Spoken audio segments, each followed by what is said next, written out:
to webinar number 7. I'm Dr. Julie Rodman. In this webinar, I'm going to discuss the topic of congenital retinal variations and dystrophies. You may recall this slide from previous webinars where I have delineated with the orange arrow the area on the OCT that we'll emphasize for purposes of this webinar. The first topic that I will discuss is that of choroidal nevus. Choroidal nevi are benign, flat, pigmented lesions of the choroid. Over time, drusen can develop on the surface of the lesion. On clinical exam, choroidal nevi appear as darkly pigmented, round lesions located beneath the retina. On OCT, you will see a well-circumscribed blocking of the signal that occurs in the outer choroid. There may be overlying changes to the RPE.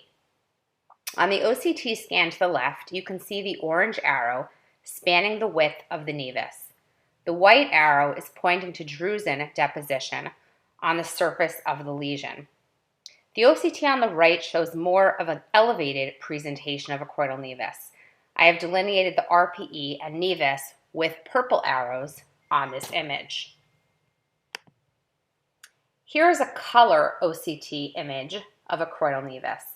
The orange arrow is pointing to signal blockage due to the nevus with overlying hyperreflectivity of the retinal pigment epithelium. Let's look at a choroidal melanoma. Choroidal melanomas are typically dark brown to tan in color and may be completely amelanotic. They vary in size, although the larger and more elevated they are, the more likely they are to be a melanoma in comparison to a nevus. On OCT, you will see an elevated choroidal mass with extensive blockage of the signal. This can be seen by the blue arrows on the first OCT scan on the left.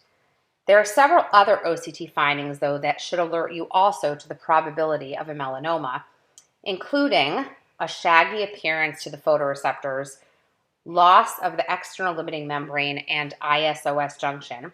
You can see this with the orange arrow on the right-hand side of the scan on the right. Irregularity of the inner Plexiform layer, and either subretinal or intraretinal fluid, which you can see by the red arrow on that same OCT scan. Here's another example of a choroidal melanoma. The orange arrows are pointing to subretinal fluid associated with this melanotic lesion. The next entity that we will look at is RPE hyperplasia. RPE hyperplasia is defined as a proliferation of RPE cells resulting in an irregularly pigmented lesion. On OCT, you will see anterior migration of the RPE resulting in hyperreflective areas of pigment within the neurosensory retina. There will be underlying shadowing due to the displacement of the RPE. The red arrow on the OCT scan here shows the anterior displacement of the RPE, and the orange arrow shows the resultant shadowing. A Chorioretinal Scor is an area of pigmentary change or fibrosis that may result from old injury or infection, or oftentimes they are idiopathic. On OCT, you will see overall disorganization of the retinal layers and underlying RPE changes. The external limiting membrane and ISOS junction will be interrupted. The scar will also have a well-delineated border. There will be hypervisibility of the choriocapillaris demonstrated by hyperreflectivity, as you can see here where I am pointing. Let's switch gears to some congenital disorders. The first one that I will talk about is central areolar choroidal dystrophy, or CACD. CACD is an inheritable disorder affecting the macula that can resemble AMD and oftentimes is confused with AMD. CACD begins with RPE changes that result in severe atrophy of the RPE over time, leaving a well-circumscribed round lesion at the central macula. OCT is useful to identify key features of the disease at each stage, which really will help to distinguish this from AMD. On OCT, you can see loss or atrophy of the retina and RPE at the fovea, resulting in a hypertransmission defect in the choroid. The blue arrows on these OCTs are pointing to the hypertransmission defects in the choroid. In the top OCT, there is loss of some of the inner retinal tissue, whereby the scan on the bottom shows a complete loss of the inner retinal tissue. Let's talk about adult foveomacular vitelliform dystrophy, or Vitellform as we call it.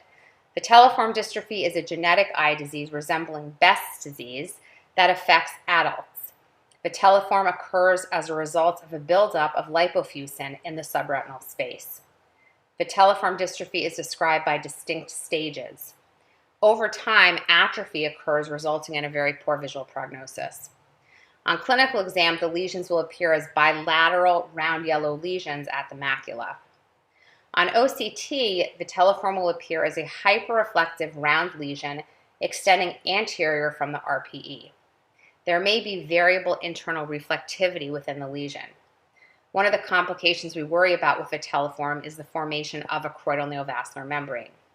When there are varying degrees of reflectivity within the lesion, we recommend getting ancillary testing such as OCTA or FA to rule out the presence of an underlying CNV. This particular slide shows the early stages of Vitellform.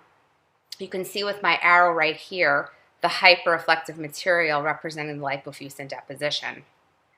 This next scan shows a more advanced stage of Vitellform, where you can see that there is more of a half moon or round hyperreflective lesion corresponding to these areas of lipofuscin. On this scan, you can see that there is a suspicion for a choroidal neovascular membrane due to the variations of reflectivity within the lesion. The orange arrow is pointing to a hyperreflective part, and surrounding it is a less hyperreflective area. Again, whenever there is variations in reflectivity, we worry about the development of a neovascular membrane. Cone dystrophy is the next dystrophy I'm going to discuss. Cone dystrophy refers to a wide variety of dystrophies that are characterized by dysfunction in the cone system. A bullseye maculopathy is the most characteristic clinical feature. On OCT, you can see there's a loss of the outer retinal layers affecting the macula and fovea.